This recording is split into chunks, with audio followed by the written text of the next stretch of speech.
சுட சுட சாதத்தில் சுட்ட கத்திரிக்காய் மசியல் செஞ்சு அந்த சாதத்தில் கலந்து சாப்பிட்டா அப்படி ஒரு டேஸ்ட்டாக இருக்கும். எப்படி செய்யறதுன்னு பார்க்கலாம் வாங்க. அதுக்கு நான் ஒரு பெரிய குண்டு கத்திரிக்காயாக பார்த்து எடுத்து கேஸ் அடுப்பு மேலே வச்சு எல்லா பக்கமும் நல்லா சுட்டு எடுத்துக்கிட்டேன். இது எந்த அளவுக்கு சுடணும்னு பார்த்தீங்கன்னா, அதோட தோல் எல்லாம் நல்லா தீஞ்சி கருகிற அளவுக்கு சுடணும். அப்போ தான் உள்ளே காய் நல்லா வெந்திருக்கும்.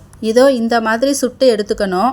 இப்போ ஒரு 2 தக்காளி எடுத்து ஃபோர்க் ஸ்பூனில் குத்தி அந்த தக்காளி கூட அதே மாதிரி சுட்டு எடுத்துக்கணும். சுட்டு எடுத்த கத்திரிக்காயும் தக்காளியும் நல்லா தோலெல்லாம் எடுத்துட்டு நல்லா மசிச்சு இந்த மாதிரி வச்சுக்கணும். இப்போ ஒரு கடாயில் தேவையான அளவு எண்ணெய் ஊற்றி கடுகு உளுந்து வெந்தயம் போட்டு நல்லா பொரிய விட்டுட்டு அதுக்கப்புறமா காஞ்ச மிளகாய் பூண்டு சின்ன வெங்காயம் சேர்த்து பொன்னிறமாக வர வரைக்கும் வதக்கி விடணும். நல்லா செவந்து வந்ததுக்கு அப்புறமா மசிச்சு வச்சிருக்கிற தக்காளி சேர்த்து ஒரு வதக்கிட்டு மசிச்சு வச்ச கத்திரிக்காயும் சேர்த்து வதக்கிக்கணும். இந்த சமயத்தில் தேவையான அளவு உப்பு சேர்க்கணும். உப்பு போடுற வீடியோ மட்டும் ஸ்கிப் ஆயிடுச்சு, சாரி. இப்போ கொஞ்சமா புளி கரைசலை சேர்த்து நல்லா கலந்து விட்டுட்டு மூடி போட்டு ஒரு 5 நிமிஷம் கொதிக்க விட்டுட்டு மூடி எடுத்து பார்த்தா சுட்ட கத்திரிக்காய் மசியல் அட்டகாசமா ரெடி ஆயிருக்கும். நீங்களும் இந்த டிஷ்ஷை ட்ரை பண்ணி பார்த்துட்டு எப்படி இருக்குன்னு கமெண்ட்ல சொல்லுங்க. வீடியோ பிடிச்சிருந்தா சப்ஸ்கிரைப் பண்ணிக்கோங்க. பாய்.